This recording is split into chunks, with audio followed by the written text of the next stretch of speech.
लोगों को two brothers YouTube channel पर स्वागत है। वीडियो पसंद आए अच्छा, तो लंका और अयोध्या में अंतर क्या है? मत भूलना। चलो सुनो, लंका क्या है और अयोध्या क्या है, अंतर सुनो। जहां दमन करके राजपाट की सत्ता को पाया जाए वो लंका है, और जहां प्रजा के स्वभाव प्रेमवश सत्ता पर राजगद्दी पर बैठाया जाए वो अयोध्या है। लंका और अयोध्या में अंतर क्या भैया? जहां भाई का हक छुड़ाकर भाई के ऊपर चरण का प्रहार किया जाए वो लंका है, और जहां भाई के लिए राज्य को छोड़ दिया जाए वो अयोध्या है। आहा, धन्य है अयोध्या, और धन्य है अयोध्या के श्री राम जी। एक रावण ऐसा भाई है जो अपने भाई विभीषण को पीटता है, पाद का प्रहार करता। एक भाई श्री राम जी है जो भरत जी के लिए 14 साल का वनवास स्वीकार कर लेते हैं। हमको एक कथा याद आ गई तो हम सुनाबे आपको। आहा, जब राम जी 14 साल वनवास के लिए निकले ना, तो चित्रकूट तक राम जी चल पड़े, पांव में बिना पन्ही के चले। रघुनाथ जी के सब संतों ने दर्शन किए, और जब रघुनाथ जी चित्रकूट पहुंच गए तो वन देवी को बुलाया और कहा इधर आओ। जी महाराज, वन देवी से कहा सुनो, जिस रास्ते से हम आए हैं ना, उस रास्ते में जितने कांटे हैं, अगर तुम हमारी बात मानो तो सभी कांटों को एक तरफ कर देना। जितने कंकीड़े पत्थर हैं, बड़े नुकीले पत्थर हैं, उनको तुम एक तरफ कर देना। अगर इतनी बात हमारी वन देवी तुम मान लो तो हम तुम्हारा कभी उपकार नहीं भूलेंगे। तो वन देवी ने हाथ जोड़ के कहा महाराज, आप तो आ गए हो, अब आपको तो लौट के जाना नहीं है। फिर अब जब आप रास्ता तय करके आ गए तो अब रास्ते के कांटों को हटवाना क्यों चाहते हो? राम जी बोले, देवी, हे वन देवी, उसी रास्ते से हमारा भाई भरत आने वाला है। तो वन देवी ने कहा महाराज, अच्छा आप अपने भाई से इतना प्रेम करते हो कि उसको कांटे ना लग जाए, उसको चोट ना लग जाए, इसलिए आप ऐसा कह रहे हो। राम जी बोले, देवी वो बात तो ठीक है कि उसको कांटे ना लग जाए, पर एक और बात है। बोले क्या? बोले अगर भरत को कोई कांटा लगेगा तो भरत और दुखी होगा कि हमारे प्रभु को ये भयंकर जोर जोर से कांटे लगे। इसलिए कृपा करके रास्तों के सभी कांटों को दूर कर देना। ये अयोध्या है। क्या अयोध्या है? भाई भाई के लिए जीवन को त्याग देते, पद को त्याग देते, सम्मान को त्याग देते। और लंका क्या है? भाई की संपत्ति को छुड़ा लेना, ये लंका है। लंका में और अयोध्या में तीसरा अंतर बड़ा प्यारा है।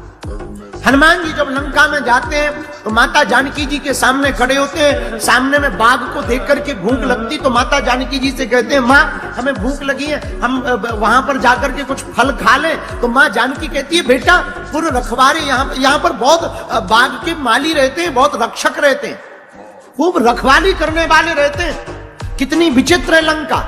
फलों पर रोक है, उसके लिए रक्षक रख रखे हैं, पर गंदे खाने पर कोई रोक नहीं है। मेरे प्रियजनों, जिस घर में फलाहार पर रोक हो, गंदा खाना खाया जाए, समझना वही लंका है। और जहां पर गंदे खाने का परित्याग किया जाए और सात्विक आहार को स्वीकार किया जाए, समझ लेना यही अयोध्या है। तो लंका में और अयोध्या में चौथा अंतर बड़ा प्यारा बता रहे। सुनो, लंका क्या है, अयोध्या क्या है? जहां पर स्त्री का हरण करके रखा जाए वो लंका है, और जहां दूसरे की स्त्री का सम्मान मातृत्व भाव में दिया जाए यही अयोध्या है। धन्य है राम जी। राम जी का चरित्र बड़ा धन्य है। जरा सुनना, राम जी कितने चरित्रवान हैं। जब रावण मर गया, युद्ध हो गया, राम जी के चरित्र के बारे में सुनना। रावण मर गया, युद्ध हो गया, चांदनी रात थी, युद्ध करके राम जी थके हुए शिला पर बैठे। इतने में एक पीछे से परछाई आई, और परछाई को राम जी ने गौर से देखा तो राम जी पहचान गए ये कोई स्त्री है। तो राम जी खड़े हुए, परछाई को देखकर खड़े हुए, और जब परछाई को देख करके राम जी खड़े हुए तो मुंह टेढ़ा नहीं किया, वैसे ही खड़े खड़े हाथ जोड़कर पूछा, मां तुम कौन हो? तो वो स्त्री फूट फूट कर रोने लगी। राम जी बोले, रघुनाथ जी बोले, मां क्यों रो रही हो, क्या बात है जो तुम इतना जोर जोर से रो रही हो।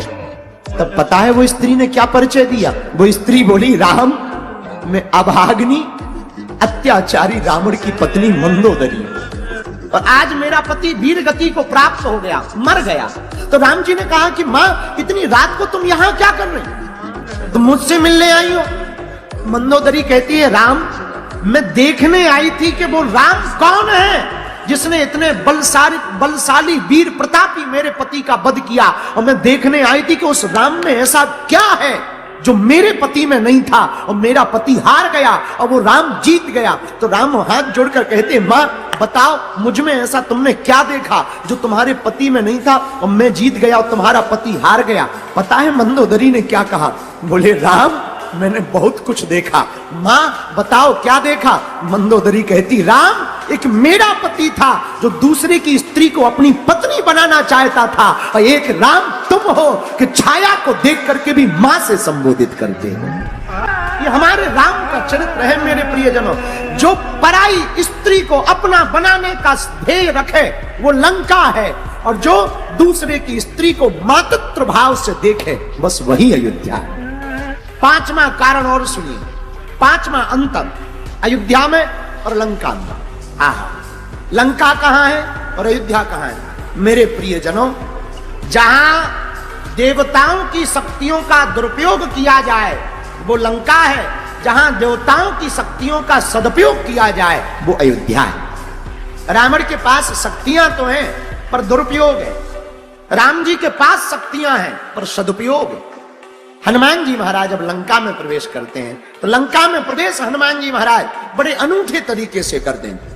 हृदय में हनुमान जी ने राम जी को रखा, लंका में प्रवेश किया। पर यहां पर गोस्वामी जी ने एक बात बड़ी विचित्र लिखी जो कई बार कई संत उस पर तर्क वितर्क करते हैं। गोस्वामी जी कहते हैं हनुमान जी लंका में गए तो, पर मंदिर मंदिर गए। तो किसी ने कहा कि लंका में मंदिर कहां, वो तो भवन है, फिर लंका में मंदिर कहां। पर हमारे हनुमान जी की दृष्टि के कारण गोस्वामी जी ने मंदिर लिखा है। पता है क्या लिखा, हनुमान जी की दृष्टि क्या है।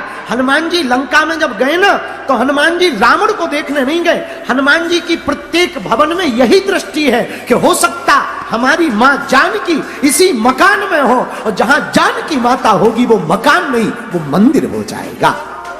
हनुमान जी पूरी लंका में घर घर गए पर कहीं पर भी जानकी माता नहीं दिखाई पड़ी।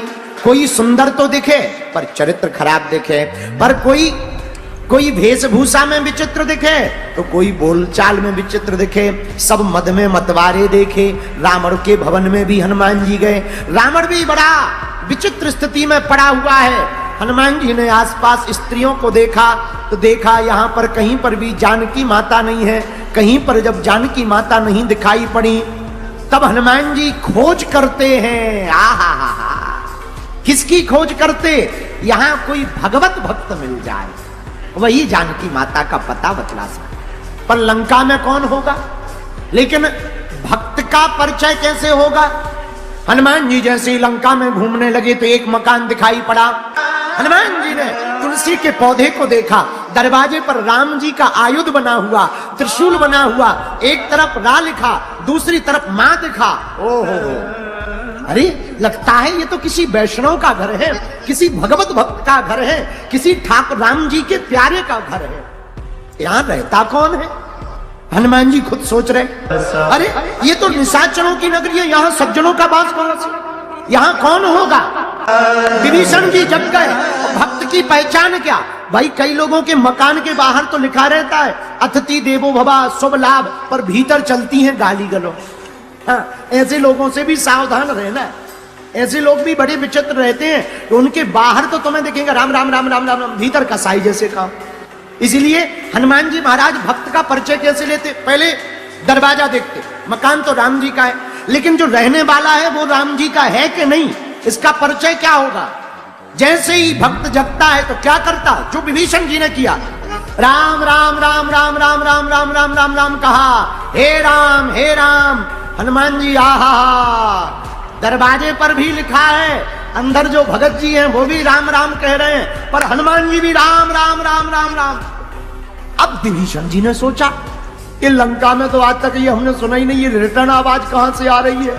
लगता है कोई यात्री है भूल गया, इसको चुप करा दे वरना ये मारा जाएगा। क्योंकि रावण को एक ही दिक्कत है, राम से बोलो सीताराम। जैसे ही विभीषण जी बाहर आए, विभीषण जी को देख करके ब्राह्मण का भेष हनुमान जी ने धारण कर लिया।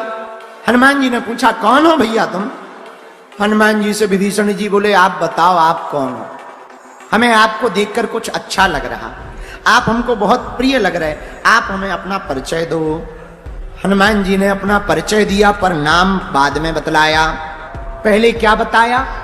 कितनी अद्भुत बात मेरे प्रिय जनों, हनुमान जी ने नाम अपना बाद में बताया, पहले राम जी का परिचय दिया। ये सेवक के लक्षण है। सेवक को पहले स्वामी का पता बताना चाहिए, शिष्य को पहले गुरु का पता बताना चाहिए, पुत्र को पहले पिता का पता बताना चाहिए। यही हनुमान जी महाराज ने किया।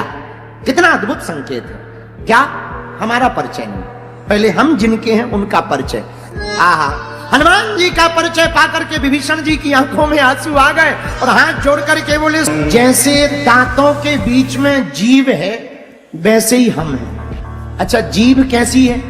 जीभ की बड़ी दुर्दशा है, पर जो काम जीभ करती है वो बड़ी स्वीकार योग्य है। तुम देखना, कभी खाना खाते समय दांतों में तिनका फंस जाए तो बेचारी जीभ तब तक शांत नहीं बैठती है जब तक तिनका निकल नहीं जाता। वो बार बार बार बार बार बार बार बार वहीं जाती है जाती है जाती है। अच्छा, कितना अच्छा चाहती, दर्द दांतों को है पर चिंता जीभ को।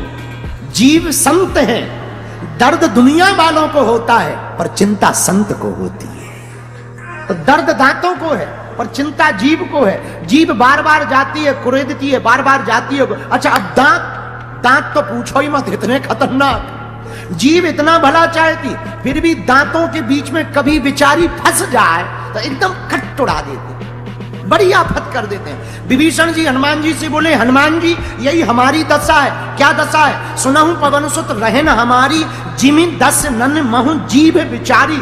ये राक्षस है, हम इनका भला चाहते फिर भी इनका मौका जब भी लगते खूब पीटते। हमारी तो बुरी दुर्दशा है। हनुमान जी बोले विभीषण जी चिंता ना करो, जीभ जो बिगाड़ सकती है वो कोई नहीं बिगाड़ सकता। बोले कैसे? बोले जीभ थोड़ा सा भी मजबूत आदमी को गाली बक दे 3200 फूट जाएंगे।